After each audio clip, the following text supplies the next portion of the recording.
32-1. Fine.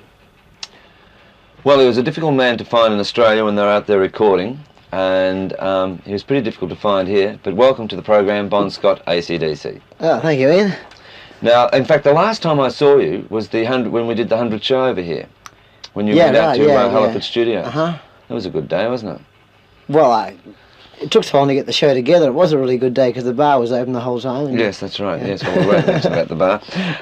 But listen, seriously, what are you doing at the moment? What is the group doing? You've just come back from America. Well, we're doing an English tour at the moment. Yeah. The last gig is about 3 days at Great Yarmouth. I suppose you've all heard of Great Yarmouth. And we just finished... No, I haven't. Oh, you haven't? No, good place. Oh, let me tell you about Great Yarmouth. Oh, no, let's not. Carry on. Right, keep going. Okay.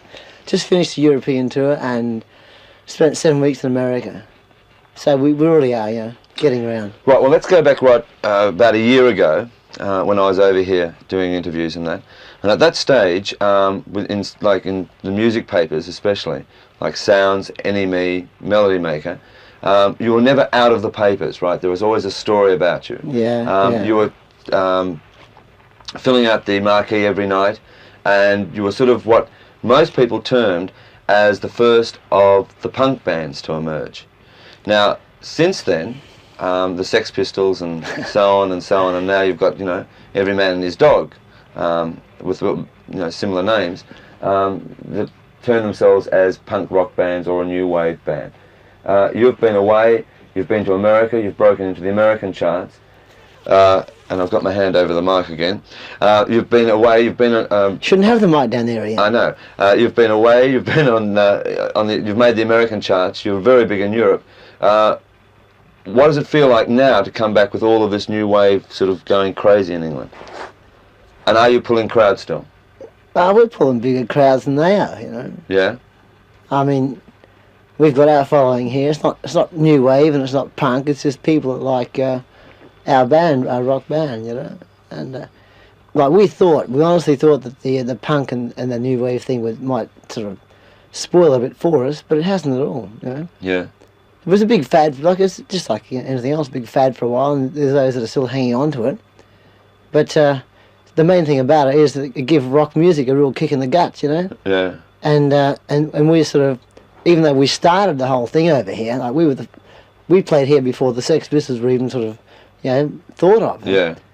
And now we've always been there, and people are beginning to realise that now they want more than just someone up there screaming, anarchy and rape and this sort of crap, and we're it. Yeah, we're doing it right.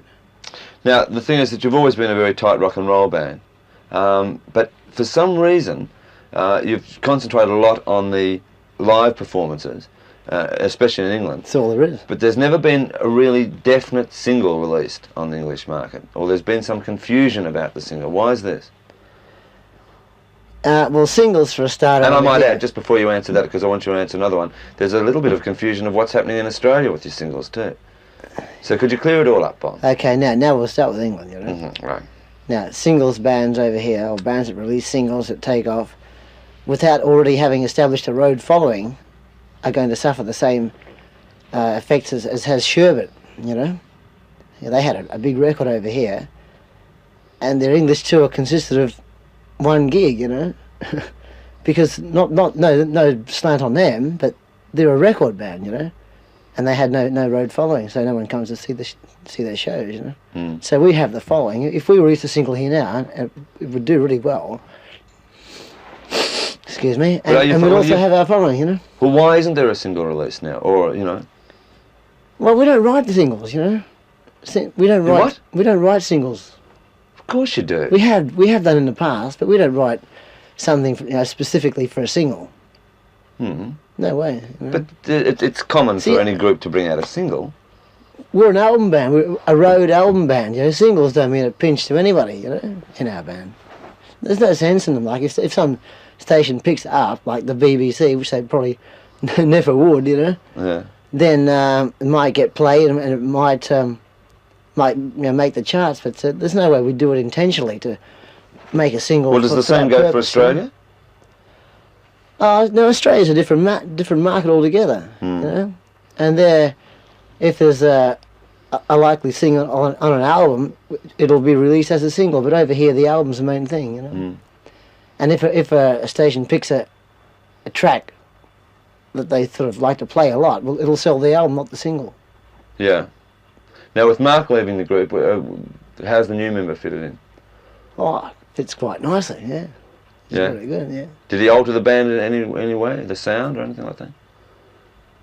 Well, he's a guy who's been playing for a lot longer than Mark ever played. Like, you know, Mark played with us for 2 years, probably been playing bass for about 3, whereas Cliff has been playing for about 12 years. You know? Yeah. And so his technique is sort of far, I'd say, advanced, you know, to what Mark's was, although Mark's for the rock stuff was cool, you know. Cliff's just given us more scope. Like, there's more you can do with the music. It's in between the guitars, like Angus, I mean, more Malcolm and Cliff than could be done before. Now, you've always, since you've been away, you've always gone back to Australia to record. Why is that? And I believe you're going back again to record. Well, you know, it sort of coincides with a few things, like holidays. You see your mum and dad, you know, and all your mates, and George and Harry are there, and the studios are there, and they know the studios like the back of their hand, you know. And it's just been a perfect setup, and we can spend unlimited time in the studio. It's all there. There's no need to go anywhere else, because, like, if we went to say Miami, for instance, you know, we'd have to hotel it and have to buy a studio time. Like, you might get 8 or 10 or 12 hours a day or whatever, you know, which is quite expensive, you know. There's just no point in it as yet, you know. Right, now you're really big on the European side, especially on the live touring side. Can you tell us a bit about the European market as far as AC/DC are concerned? The European market, they're really quite strange over there. There are a lot of freaks over there. You know, they're sort of not punk, and they're not terribly young. I was about to say, you might feel at home if there are a lot of freaks going on. I'm sorry. Oh, you find a few, you know, on the street after the show in the gutter. You know. Right. But they're sort of, it's really hard to say, but they're more... Are they an emotional audience freak, or what? Yeah, emotional. Ready to rock, you know? Probably more so than the rest of the world. You know? They're crazy, because, like, European bands don't play rock music. And if they do play it, they don't play it well, you know? So the only rock they get is from England, America, and now Australia. Right, now let's look at 4 countries, right?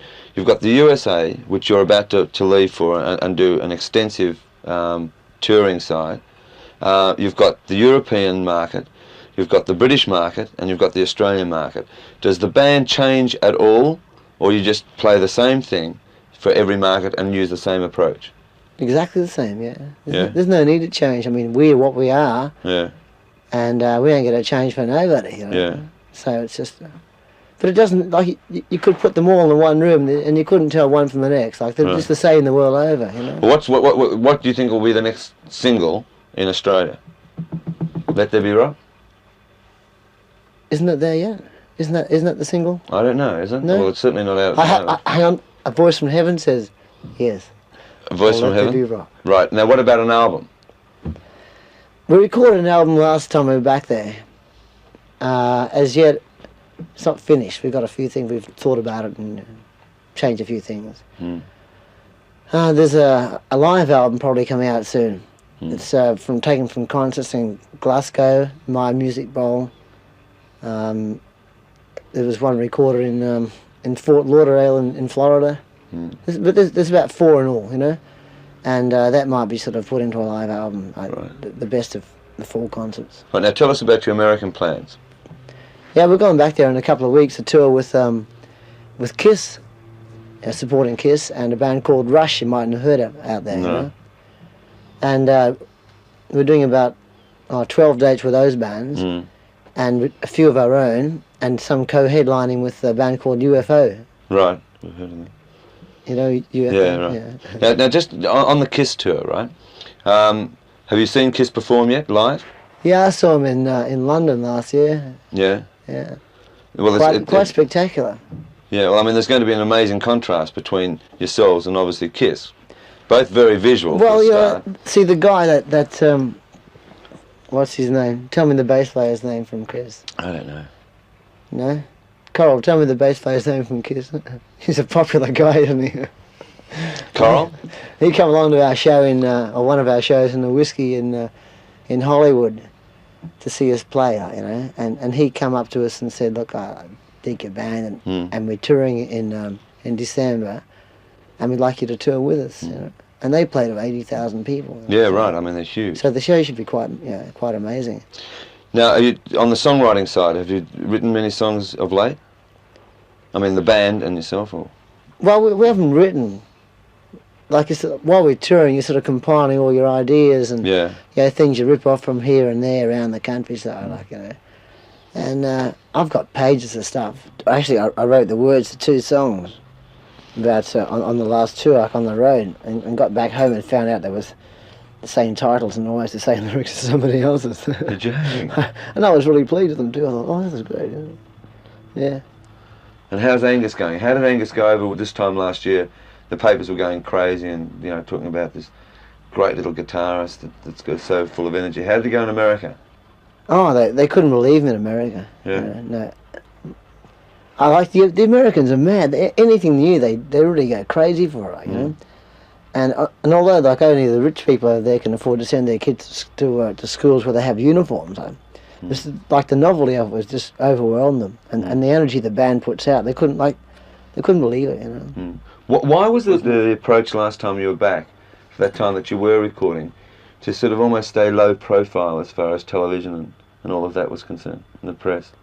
Yeah, well, you know, dig this. We've been working non-stop since the band started. You know, 8 months before I joined the band. You know. Yeah. And you just got to have a break. You know. And so the main thing about being back there last time was to actually write the songs, record them, break in the new bass player to the way of the band. That's why we only played 1 or 2 gigs back there, both at the Bondi Lifesaver. You know. Just got to have a break occasionally. You know? Well, listen, thanks for coming on Countdown again. It's all right. And no worries, Ian. They still call you Ian, do they? Yeah, well, Molly. And we wish you the best of luck in America. Thank you. And it's good to see that the album is really starting to break in, like really starting to break into the top 200. What is it? You know, it's around about the 150 mark. 150 with an arrow. Yeah, no, that's good. Not quite as fast, not quite as fast as the bullet. As the bullet. All right. Well, best of luck, and we'll look forward to seeing you come home and doing some tour dates. Looking forward to getting back there. Take care, Bob. See ya. Thanks, mate.